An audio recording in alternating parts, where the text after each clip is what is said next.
सर्वसम्पदां योगाविरामं श्रीरामं भूयो भूयो नमाम्यहम्। रामाय रामभद्राय रामचन्द्राय मानसे रघुनाथाय नाथाय सीताया पतये नमः। नीलाम्बुजश्यामलकोमलाङ्गं सीतासमारोपितवामभागम् पाणौ महासायकचारुचापं नमामि रामं रघुवंशनाथं। नमामि रामं रघुवंशनाथं। मनोजवं मारुततुल्यवेगं जितेन्द्रियं बुद्धिमतां वरिष्ठं वातात्मजं वानरयुद्धमुख्यं श्रीरामदूतं शरणं प्रपद्ये। श्री परमज्ञानानन्दघन इष्टदेव भगवान कृपा करें मुझ दीन पे निज अनन्य जन जान। इस दिव्य मंदिर परिसर में श्री सद्गुरुदेव भगवान जी के दिव्य छवि के सामने मंच पर विराजमान श्री स्वामी जी महाराज को नमन करते हुए, वंदन करते हुए, श्री मुनि बाबा को प्रणाम करते हुए आप सबों के हृदय कक्ष में विद्यमान भक्ति प्रेम के भावों को नमस्कार है। गुरुदेव भगवान की हम जीवों पर कृपा कि उनका इस परिसर में आगमन हुआ करता है और आज भी हुआ है। कई बार उनके सत्संग सुनने का सुअवसर हमें प्राप्त होता है।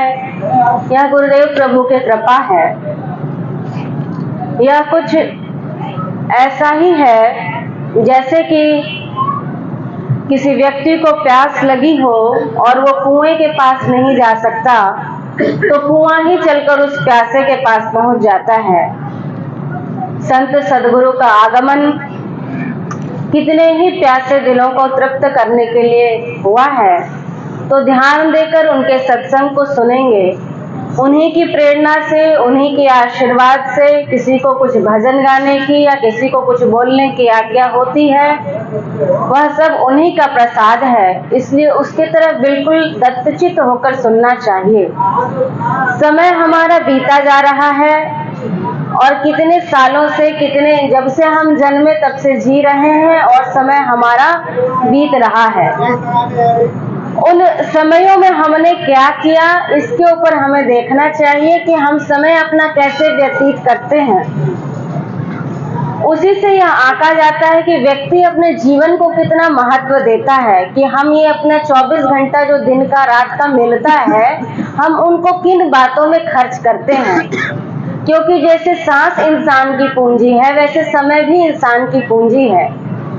हम दिन रात संघर्ष करते हैं कि हमें कुछ कमाई हो जाए, कुछ पैसे मिल जाएं, घर बना लें, बच्चे को पढ़ा लें, लेकिन हमारा प्रयास इस बात की तरफ कम रहता है कि हम उसे धनवान तो बना दें, लेकिन गुणवान और संस्कारवान बनाने की तरफ हमारा लक्ष्य कम होता है। क्योंकि हम खुद ही उस बेसिक नीड को, उस चीज को हमने समझा ही नहीं कि उसकी कितनी जरूरत है। आज भक्त प्रवर हनुमान जी महाराज की जयंती मनाई जा रही है। श्री राम प्रभु के अनन्य सेवक, जिनके इष्ट देव श्री राम प्रभु, जिन्होंने असंख्य काम किए और असंख्य सेवा के बाद भी जिनके अंदर मान का भाव नहीं आया। हम आप थोड़ा सा कुछ कर देते हैं, किसी की पैरवी कर देते हैं तो अहंकार से बोलते हैं कि मैंने तो उसके बच्चे का एडमिशन करा दिया। ऐसे लोग भी हुए हैं। ज्यादा दिन नहीं बीता कि जब वो देखते थे, एक व्यक्ति नौकरी के लिए गया और इंटरव्यू में देखा उसने कि मुझसे ज्यादा जरूरत किसी दूसरे व्यक्ति को है और उसके मार्कशीट में जो है मार्क्स भी ज्यादा है, लेकिन उसकी पैरवी थी, बड़े आदमी का लड़का था, लेकिन उसके अंदर ऐसा संस्कार था कि उसने जाकर कह दिया। डायरेक्टर ने कहा कि आपका तो हो ही जाना है, आपके फादर का फोन आया है, आप जज के बेटे हैं, आपका हो जाएगा, इसलिए किसी इंटरव्यू की, किसी प्रोसेस की कोई जरूरत नहीं। कहा कि सर मुझे मत दीजिए, एक भाई बाहर बैठा है और वह बहुत ही, उसकी आखिरी इंटरव्यू है, उसका एज खत्म हो रहा है, मेरे से मार्क्स भी ज़्यादा है, वो ज़्यादा डिजर्विंग है, उसका होना चाहिए, इसलिए आप उसका कर दीजिए। ऐसे लोग भी होते हैं और ऐसे लोग भी होते हैं जो छीनना जानते हैं। विनोबा भावे की माता जी के बारे में श्री स्वामी जी अक्सर सुनाते हैं। उसमें एक प्रसंग आता है कि उनके यहाँ कटहल का पेड़ था जो कि पक के कोवा हो जाता है, उसके फल को लोग खाते हैं। कच्चे रूप में तो उसकी सब्जी खाई जाती है, लेकिन पक जाता है तो मीठा मीठा फल निकलता है। विनोबा भावे जी काफी छोटे थे, 7-8 साल की उम्र रही होगी। बड़ी ललचाई नजरों से वो उस पेड़ की तरफ देखते थे, कहते थे माँ कब तोड़ोगी? उन्होंने कहा कि थोड़ा पक जाने दो। और जिस दिन वो कटहल तोड़ने की बारी आती थी, उनके मन में एकदम उत्सव का माहौल होता था कि आज तो खाने के लिए मिलेगा। कटहल टूटा, माता दोना मंगवाती थी पत्ते का और उसमें डाल डाल के वो बस खाने को जैसे ही होते कहे कि नहीं अभी नहीं, अभी पहले इसको भगवान को भोग लगाएंगे।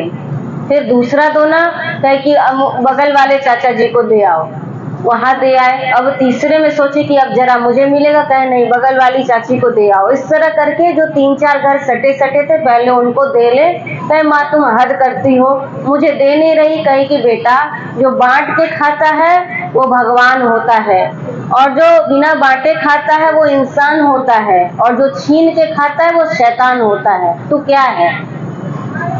उनको लगा कि भाई इंसान बनने से भी अच्छा जब बांट के खाने से मुझे में भगवत्ता आ रही है, भगवान होता है, तो मैं भगवान ही क्यों ना बन जाऊं। अब ये घर से शिक्षा शुरू हुई, उस माता ने सिखाया। पड़ोसी का बेटा एक बार घर में रहने के लिए आ गया। पड़ोसन जो थी वो उसकी तबीयत खराब थी, इलाज के लिए चली गई। उसने कहा मेरा बच्चा छोटा है, मैं कहाँ ले जाऊंगी, तुम रख लो। तो विनोबा भावे की माता जी क्या करती थी कि जो ताजी रोटी बनाए वो उस बच्चे को देती थी और जो रात का बासी रोटी बच जाए वो विनोबा जी को दे दिया करें। उन्होंने नोट करते करते 1 दिन 2 दिन 3 दिन जब लगातार देखा, कहा कि हद करती हो माँ, मैं तुम्हारा अपना बेटा हूँ, तुम मुझे बासी खिलाती हो और बगल का जो बच्चा है उसे तुम ताजा देती हो। माँ बोली कि बेटा अतिथि को भगवान कहते हैं, पड़ोसी भगवान होता है। उस माँ को भला मेरे ऊपर कितना विश्वास होगा कि अपने बच्चे को मुझे सौंप के गई है, तो मेरा क्या फर्ज बनता है? तू तो मेरा बेटा है, तेरे प्रति मैं थोड़ी सी कठोर भी हो सकती हूँ, लेकिन उसके प्रति कठोर नहीं हो सकती क्योंकि उसकी माँ ने मुझे जिम्मेवारी दी है और भगवान देख रहे हैं, अतिथि और पड़ोसी भगवान होता है, इसलिए मैं उसे ताजा खिला रही हूँ। ये हमारी संस्कृति हुआ करती थी। आज हमारा बेटा गलती न भी करे और अगला का गलत नहीं भी किया है, हमारे यहाँ गलती किया भी हुआ होगा तो हम फट से उसकी गलती ढक देंगे। दूसरे के बच्चे को 4 थप्पड़ मारने में हमें अफसोस नहीं होगा, लेकिन हमारे बच्चे को गलती करने के बाद भी किसी ने पीट दिया, उसके बाद तो बस हमारे मन में संकल्प हो गया कि इसको छोड़ना नहीं है और हमारा चिंतन चल पड़ा कि इसको अब कैसे बर्बाद किया जाए। यही हमारी चिंतन धारा हो जाती है तो कैसे हम जिएंगे और उसी गुस्सा में, उसी कुंठा में, उसी जेलसी में हम जीते हैं। कितनी छोटी सी बात है। एक चोर था, जब उसे फांसी दी जाने लगी तो उसके पुलिस ने कहा कि तुम्हारी आखिरी कोई ख्वाहिश है भाई तो बताओ। कहा कि मेरी माँ को बुला के ले आइए। उसने कहा कि आखिरी में माँ से मिलना चाहता है शायद। तो उसने कहा कि ऐसे नहीं, तुम नजदीक आओ तब तुमसे बात करना चाहता हूँ। और जब उसने बात करने के लिए कान आगे किया, बस गुस्सा के उसने उसका कान ही काट डाला। वो चिल्लाई मैया उसकी और लोगों को लगा कि कितना निष्ठुर है, बदमाश, इसको देखो फांसी लग रही है और माँ का इसने कान ही काट डाला। उसको लगी मार पिटाई पड़ने, कहा मारिए अब तो फांसी ही मिलने वाली है। फिर पुलिस ने पूछा उससे बगल में खड़ा कि तुमने ऐसा क्यों किया? हमने सोचा कि शायद माँ से मिलना चाहता है तो प्रणाम करना चाहता है। उसने कहा कि मैं जब छोटा था, बच्चा हुआ करता था, तो मैं स्कूल से पेंसिल चुरा के लाता था और जब मैं एक चुरा के लाऊं तो मैया खुश हो जाए, कहे कि कल से 2 चुरा के ले आना। और पेंसिल चुराते चुराते देखो कल बस्ता चुराया, वाटर बोतल चुराया, पैसे चुराए, गहने चुराए और लूटने लगा मैं गाड़ी और क्या क्या लूटते लूटते लुटेरा हो गया। तो आज मैं जो खड़ा हूँ इस फांसी के फंदे पे, ये यही माता जी का प्रताप है। तो संस्कार कहीं से खरीद के नहीं आता। परिवार में सदगृहस्थ हमारे जो पूर्वज हैं, चाहे हम गृहस्थ में हो तो हम जब गोत्र का नाम लेते हैं तो हम ऋषियों का नाम लेते हैं, गौतम ऋषि, कश्यप ऋषि, कणव ऋषि, कितने ऋषियों का नाम लेते हैं हम। तो मतलब हमारे जो पूर्वज हुआ करते थे वो ऋषि थे, हम ऋषि परंपरा में हमारा जन्म हुआ है। तो ऋषि कैसे थे? संतोषी थे। तो हमें भी सीखना चाहिए कि हम कितने संतोषी बन जाएं। धन और मान ये सब स्थायी नहीं है, ये सब चीजें क्षणभंगुर है। जब जाना होगा तो उसके बाद उस समय हमसे ये नहीं पूछा जाएगा कि कितना हमारा क्रेडिट कार्ड में अमाउंट है, हमसे पूछा जाएगा कि हमने सत्संग कितना किया, हमने सत्कर्म कितना किया। हमारे पास जो पुण्य का खजाना होगा उसी के हिसाब से हमारी सदगति या दुर्गति होगी। हमने दान कितना दिया, और दान दिया और दान देके भी हम कहते हैं कि हमने इतना कर दिया। एक कवि रहीम हुए हैं, वो जब दान दिया करते थे तो अपनी दृष्टि नीची कर लेते थे और कुछ भी दें, कुछ भी कपड़ा हो, कोई भी गिफ्ट पैक हो, वो देते जाते थे। तो उनके बगल में उनके एक मित्र खड़े थे, उन्होंने कहा कि आपकी एक अजीब सी आदत है कि जब भी आप देते हैं तो आप दृष्टि नीचे कर लेते हैं। इससे होता क्या है, एक ही लेने वाला दोबारा तिबारा आ जाता है और आपको पता नहीं चलता कि ये दोबारा ले रहा है। और आज मैं पूछ ही देता हूँ कि ये क्या मामला है, नीचे करके आंख क्यों देते हैं? धरती की तरफ आपका आंख होता है और इसी का फायदा उठा के लोग दोबारा तिबारा ले जाते हैं। क्यों ऐसा आप करते हैं? वो हंसने लगे, कहे कि तुम्हें क्या लगता है ये जो मैं दे रहा हूँ किसी का दिया हुआ है ना, देनहार कोई और है, देता है दिन रैन, लोग भरम मुझ पे करे ताते नीचो नैन। जिसने दिया है उस परमात्मा ने मुझे नहीं दिया होता तो मैं कैसे देता। इसलिए मैं जब देने लगता हूँ तो मैं शुक्रिया करने लगता हूँ कि या मालिक तुमने मुझे दिया है तब तो मैं दे रहा हूँ। इसीलिए नहीं चाहता कोई जानबूझ के नीचे दृष्टि नहीं कर लेता, हो जाती है नीचे दृष्टि, क्योंकि सचमुच यही भाव है कि तुम्हारा दिया हुआ ही तुम्हारे ही बच्चों को दे रहा हूँ। तो इसको सात्विक दान कहते हैं। एक होता है दान करने वाला, एक किसी ने माता ने आके मुझसे पूछा था बहुत पहले कि मैं कैसे इसे अमुक सामान दूं कि स्वामी जी देखें। अब ये भी एक उनका दान था, भाव था। मैंने कहा कि जाके एकदम से चढ़ाई दीजिए तभी पता चलेगा। एक दिखावा के लिए होता है, हम इतना दे देंगे। एक छुपा के, एक ऐसे भी प्रेमी थे जो लिफाफा में पैसे रख दें और चुपचाप जाके महाराज जी के सिंहासन पे रख दें। एक व्यक्ति थे, उनको कहा गया कि अगर आप जो है 10,000 रुपया देंगे तो आपका नाम छपेगा। तो उन्होंने कहा कि ऐसी बात है, सेवा भी दे दिए। तो उन्होंने कहा कि नहीं, मैं 9,999 रुपए देता हूँ, अब तो नाम नहीं छापोगे, 10,000 रुपये न छपना है। तो मान के प्रति हम कितने सजग। कोई प्रणाम नहीं करता है तो हमको अरे हमसे छोटा, प्रणाम नहीं किया उसने, क्यों हमारी तुरंत तबीयत खराब हो जाएगी, बीपी हाई होने लगेगा। इतने ही हम हैं, ऐसा नहीं होना चाहिए। हमारे व्यक्तित्व में सरलता होनी चाहिए, सहजता होनी चाहिए, जिससे कि हम खिले खिले रहें। वही नहीं है, उसके अलावा जटिलता है। एक हमने हवा क्रिएट कर रखा है कि हम अमुक हैं, हमको इतना मिलना चाहिए। हम कोई नहीं है, भगवान के दास हैं। हनुमान जी ने कितने बड़े बड़े काम किए, संजीवनी बूटी ले आए लक्ष्मण जी, राम जी रो रहे थे। हम प्रभु की लीला देखते हैं, श्री राम प्रभु भी रो रहे हैं, विलाप कर रहे हैं। लक्ष्मण भैया का सिर अपने गोद में रख के कि मैं किस मुंह से अवध जाऊंगा, मुझे सुमित्रा माता क्या कहेंगी। और इधर कहते हैं कि हनुमान जी गए संजीवनी बूटी लाने। वो कह सकते थे कि राम जी तो रो रहे थे, हम ही तो ले आए, और हम ही ले आए तो जिंदा हुए लक्ष्मण भैया, नहीं तो राम जी कहाँ ले आए। लेकिन वो सेवक हैं, वो कहते हैं कि प्रभु आप तो मुझको बढ़ाई दे रहे हैं। इतना ही नहीं, नागपाश से जब बांधा गया, इंद्रजीत ने बांध दिया, तो दोनों श्री राम प्रभु और लक्ष्मण जी दोनों जो है बेसुध हैं, और जाके वैकुंठ से गरुड़ महाराज को पकड़ के ले आए।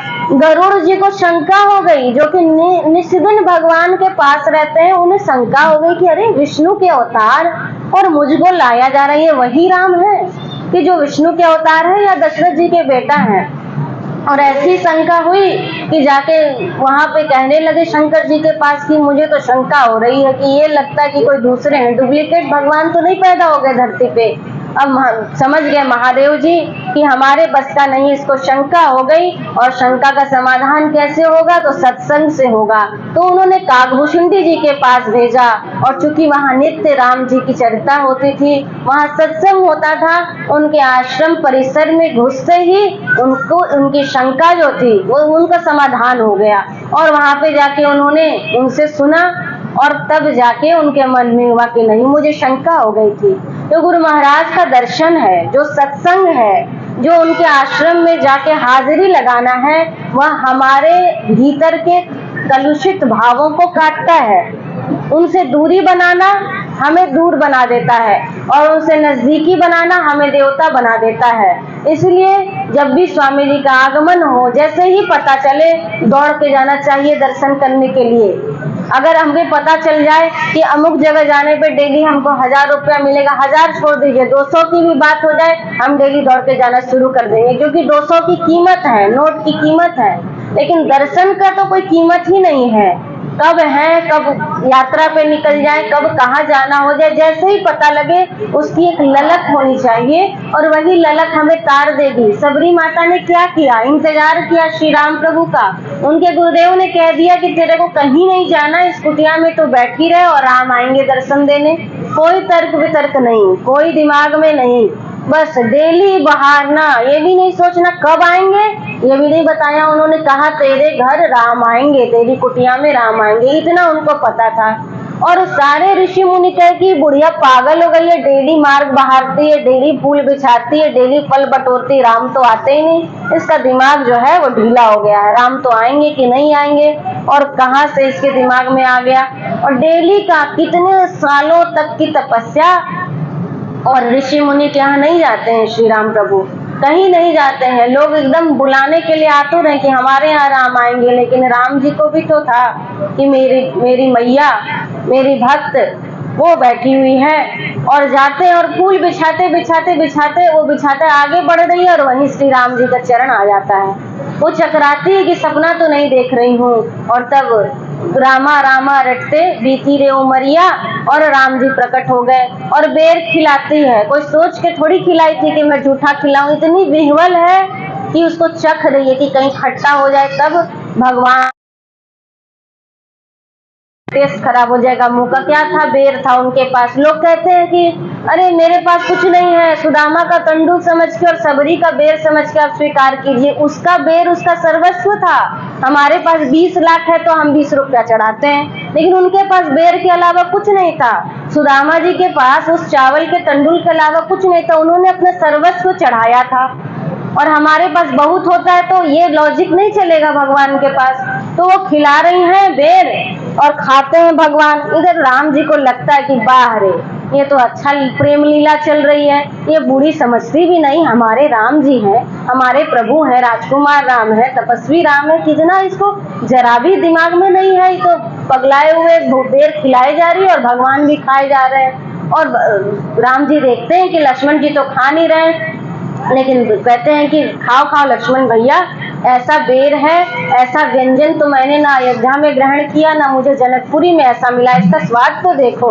उन्होंने कहा आप ही खाइए। मन में सोचते हैं मुझे नहीं खाना, ये झूठा खिला रही है, इसका मुंह तो देखो, कुरूप सी औरत और प्रभु को खिलाई जा रही, खाइए आप। और धीरे से वो क्या करते हैं, उस बेर को फेंक देते हैं। कहा जाता है रामायण के किसी प्रसंग में श्री स्वामी जी महाराज भी कहते हैं कि वही जो बेर था वही जाके संजीवनी का पेड़ बना।